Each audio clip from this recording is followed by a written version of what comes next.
Hey guys, the trading recap for Monday, March 13th, 2023. So today I took two trades, one trade on my webull where I finished up 3% on that account, and then a second trade which is a little bit more risk on my smaller Robinhood account, which I ended up finishing 38% on the day.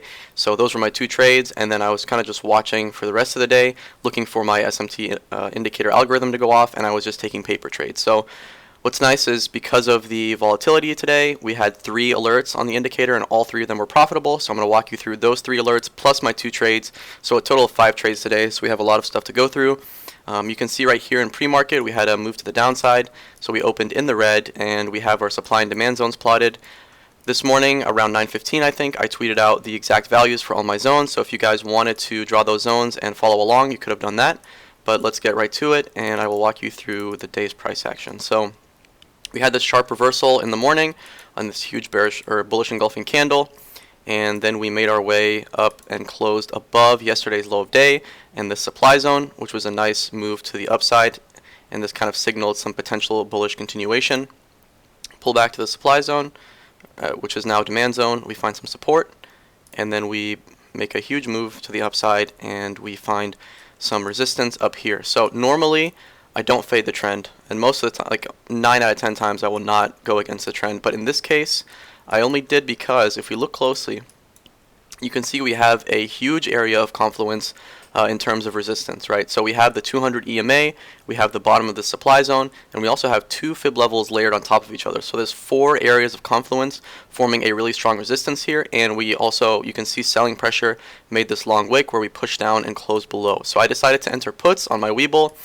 I entered right there and I was looking for a retest of the 5 EMA or the top of this demand zone with a stop above this resistance level right here. So I entered those. On the next candle, we hit my price target and I hopped out and I was able to take 3% on the portfolio for the day, and so I just moved on to my Robinhood. So the next trade comes here. You can see that we pulled back, we found some support on the 21 EMA and then closed above yesterday's low of day. We did that twice, signaling that buyers were stepping in here, and then we had a third attempt to push us down where we tried to go below VWAP. Again, buyers stepped in and we closed above VWAP. So at this point, my risk wasn't too high because I was entering a position on my Robinhood, which was more risk on, and I was just looking to swing calls a little bit to the upside with a target of the top of this zone. And my stop loss on this was just a close below VWAP. You can see the next candle was a huge bullish engulfing candle, so I decided to hold a little bit longer. And if I saw any like close below a 9 or 21 EMA, that would be my signal to hop out. But I stayed in this position. We had a pullback to the top of the zone, found some strong buying pressure, and then closed right here. So in retrospect, this was actually the best entry for this play because we had a breakout confirmation. So we had this confirmation that we were moving back to the upside, and we had a pullback to a really strong support, and that support caused some buying pressure. So that was a really good place to enter the trade. But you know, that's what happened. So I kept holding, and we actually made a huge move to the upside after finding support on the 21 EMA and this zone again. So I took my profits at the tap of the 200 EMA, and I got out with 38% on the account. So at that point, I was done trading my accounts, and I was just watching for paper trades. So let me switch to the SMT, let me switch to the SPY chart without extended hours, because that's actually where the first alert popped up. I'm sure this is still recording. Yep, so you'll see once we broke through this zone, we stayed above it. We kind of chopped around for a bit. We established a pretty strong resistance over here, this gray line. And we actually attempted, we found support multiple times, 1, 2, 3 times in this demand zone. And then we finally cracked through it, pulled back, and then we really broke through that zone right here. So you see that we have the sell signal right here. We chopped around for a bit, we broke through several different supports, and then we formed this bearish engulfing candle. We had an increase in volume, we had the red MACD, we had an EMA crossover, and we also had a candle that broke us through a fib level right here, this zone, as well as this really strong level right here. So we had a lot of levels that were being broken with this sell-off. So I really like this for a downside move.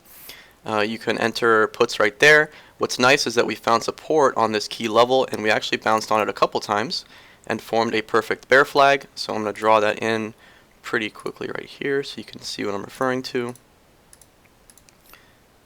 Not as cleanly as I wanted to draw it, but there's a bear flag there.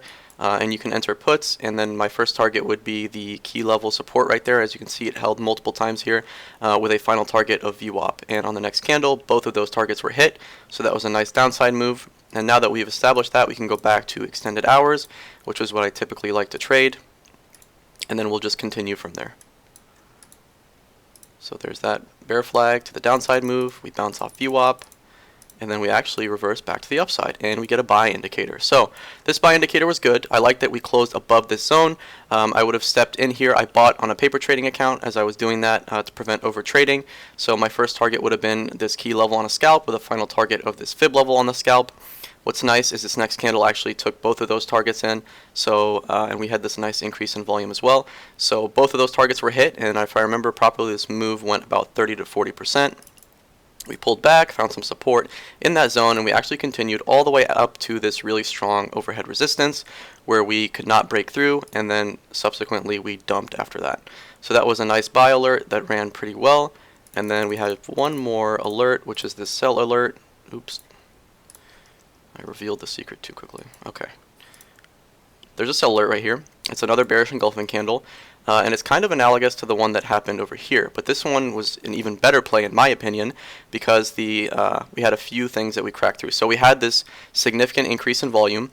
We had this bearish engulfing candle that took us through this zone, 2 fibs, 200 EMA, and this really strong level right here that acted as support here, resistance here, and even other places further back on the chart was a really strong level. So we had that, we broke through all those levels, we had every other aspect in our favor, so we can enter puts right here. Again, similar to this play, our first scalp target is just this key level support right here, and if we get some continuation, we're taking that to VWAP and then getting out with our profits. Next candle takes us below all of those, almost even down to the low right here, and we find some support on this fib level. So, and again, if you just took this on the next candle, you would have had some good profits.